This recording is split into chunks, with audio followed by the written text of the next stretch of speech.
नमस्कार। आम आदमी पार्टी और उसके मुखिया अरविंद केजरीवाल की सियासी ख्वाहिशें इन दिनों हिलोरे मार रही हैं। उनकी कोशिश है कि पंजाब के अंदर आम आदमी पार्टी की सरकार बन जाए। पिछले बार भी आम आदमी पार्टी ने बहुत जोर लगाया था पंजाब के विधानसभा चुनाव में और पहली बार में ही वो मुख्य विपक्षी पार्टी बनने में वहां सफल हुई थी।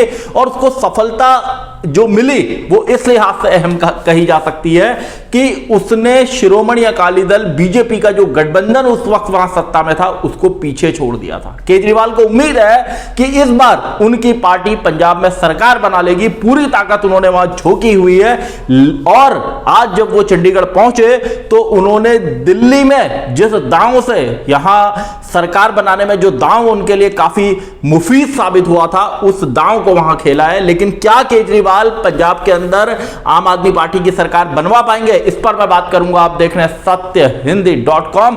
अपील मेरी आपसे वही है, कॉर्पोरेट मीडिया के मुकाबले आजाद पत्रकारिता का समर्थन करें। सत्य हिंदी की सदस्यता योजना में शामिल हो।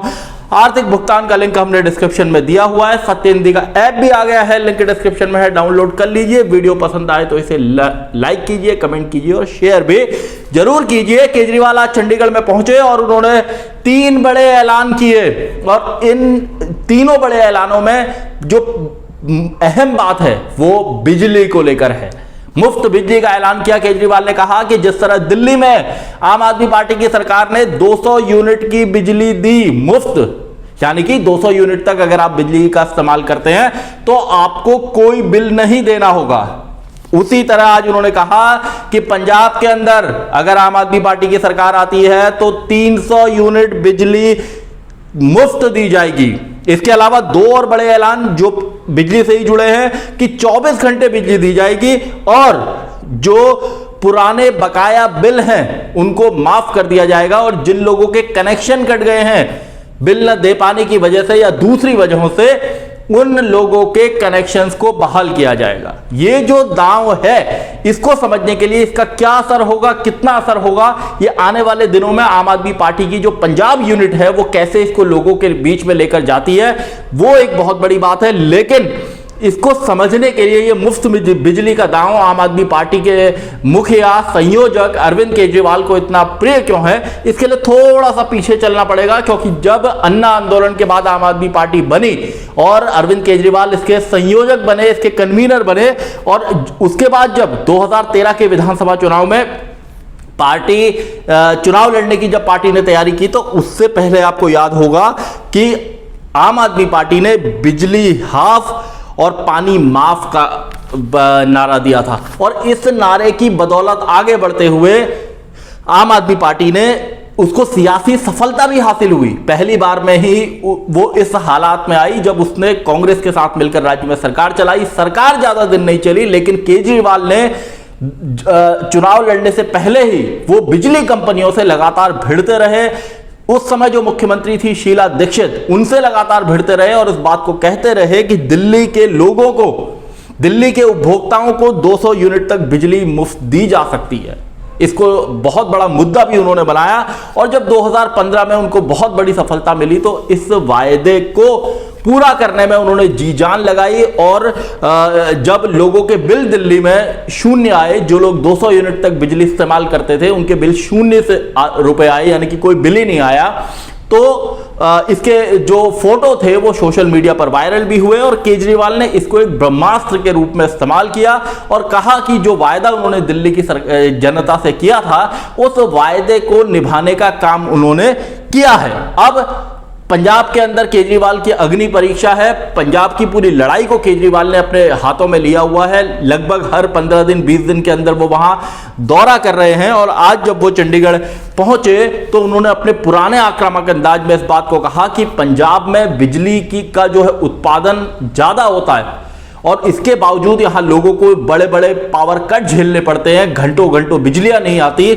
और अगर उनकी सरकार आती है तो पहली कलम से ही वो 300 यूनिट बिजली मुफ्त का मामला जो है वो अपना वादा और इसके अलावा जो बकाया बिजली बिल माफ है, जो बकाया माफ करना है बिजली बिलों का, वो कनेक्शंस को बहाल करना, इनको सबसे पहले करेंगे। हालांकि 24 घंटे बिजली देने वाले वादे को पूरा करने में कुछ महीने लगेंगे। तो यह समझना होगा कि जैसे दिल्ली में लोगों ने उनके इन वादों पर भरोसा करके उनको बहुत बड़ी जीत दिलाई और उसके बाद केजरीवाल ने इन वादों पर काम भी किया, तो क्या पंजाब के लोग भी, क्योंकि दिल्ली और पंजाब का एक रिश्ता भी है, यहाँ की पंजाबी आबादी, सिख आबादी, वहाँ की पंजाबी सिख आबादी, और इसके अलावा पर्यटन के लिहाज से और दिल्ली और पंजाब का रिश्ता बनता रहा है। तो जिस तरह आम आदमी पार्टी 2017 के विधानसभा चुनाव से पहले भी वहां अच्छी खासी सक्रिय थी और उसके बाद भी ठीक ठाक सक्रियता रही, और जब से किसान आंदोलन शुरू हुआ 2020 में बीजेपी शिरोमणि अकाली दल का गठबंधन अलग हुआ, तो आम आदमी पार्टी को इस बात की संभावना दिखाई दी, उसको लगा कि यह मुमकिन हो सकता है कि पंजाब के अंदर उसकी सरकार अब बन सकती है, क्योंकि अकाली बीजेपी अलग हो गए हैं। और अब जब कांग्रेस में जबरदस्त झगड़ा नवजोत सिंह सिद्धू अमरिंदर सिंह के कैंप में चला, तो उसके बाद से पार्टी ने वहां अपना काम जो है वो अपनी सक्रियता को बढ़ाया। लेकिन जो नगर निगम के चुनाव थे जो फरवरी में पंजाब में हुए, उसमें पार्टी को बहुत बड़ी सफलता नहीं मिली, लेकिन पार्टी को उम्मीद है कि इस बार वो ये मुफ्त बिजली वाला जो दांव है उससे वहां सफलता हासिल कर सकती है, जिस तरह की सफलता उसे दिल्ली में हासिल हुई। एक बात और याद दिलाना चाहूंगा कि 2013 के विधानसभा चुनाव से पहले तब केजरीवाल ने दिल्ली में लोगों से अपील की थी कि वो अपने बिजली पानी के बिलों को ना भरें, और कई जगह लोगों के बिजली पानी के बिल ना भरने की वजह से कनेक्शंस कट चुके थे और केजरीवाल ने खंभों पे चढ़ के कई जगह कनेक्शन जोड़ दिए थे।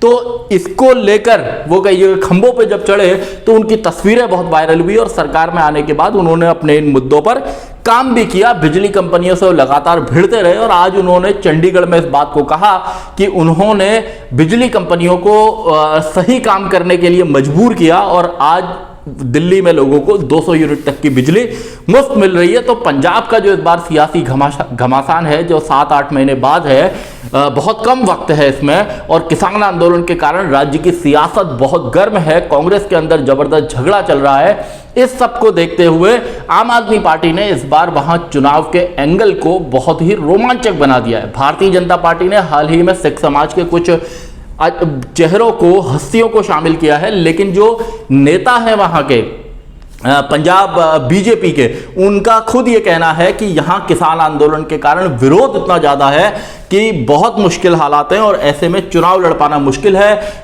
फरवरी में जब ये चुनाव होंगे उससे पहले किसान आंदोलन का कोई हल निकल जाए कृषि कानूनों के मसले पर, एमएसपी के मसले पर, तो हालात बदल सकते हैं, वरना बीजेपी के लिए अभी हालात वहां पर मुश्किल हैं और इस बात को उसके नेता खुलकर स्वीकारते भी हैं। तो जो ये मुफ्त बिजली का दांव है, इसके दम पर केजरीवाल ने सरकार भी बनाई, सफलता, सियासी सफलता भी उनको मिली। तो ये देखना होगा कि पंजाब के अंदर लोग इसको कैसे लेते हैं, क्योंकि पंजाब में भी पावर कट के कारण, बिजली जाने के कारण लोग परेशान रहे हैं, और केजरीवाल ने इस बार तैयारी ज्यादा मुकम्मल करने की कोशिश की है। और अभी जब वो पिछले हफ्ते पंजाब पहुंचे तो उन्होंने कहा कि उनका जो पार्टी के मुख्यमंत्री होगा आम आदमी पार्टी का, वो सिख समाज से होगा। वहां पर पंजाब में सिखों की आबादी लगभग 60% है के आसपास है, और इसको देखते हुए उन्होंने इन सेंटिमेंट्स, इन भावनाओं का ध्यान रखा है और खुलकर कहा है कि सिख समुदाय से ही उनकी पार्टी का मुख्यमंत्री आएगा। इसके अलावा भी जो दलित सियासत है उसको लेकर पंजाब में सारी पार्टियां जोर लगा रही हैं, और कांग्रेस में जो झगड़ा मैंने कहा, भारतीय जनता पार्टी में किसान आंदोलन के कारण हालात बने, अकाली दल का पार्टनर बीजेपी उससे दूर चला गया, हालांकि अब उन्होंने बीएसपी से अलायंस किया है, समझौता किया है। इस सब के बीच में आम आदमी पार्टी जो जोर लगा रही है और जो ये ब्रह्मास्त्र, जो पासे फेंके हैं केजरीवाल ने, और हो सकता है कि आने वाले दिनों में और वो कुछ बड़े वायदे करें, लेकिन जितनी ताकत अरविंद केजरीवाल ने लगाई है पंजाब के अंदर, ये देखना होगा कि पंजाब के लोग इस बार आम आदमी पार्टी को कितना स्वीकार कर पाते हैं, क्योंकि पंजाब के अलावा चाहे गुजरात हो, उत्तराखंड हो, यहां भी पार्टी जोर लगा रही है, लेकिन केजरीवाल की ज्यादा कोशिश यहां वक्त देने की है पंजाब के अंदर।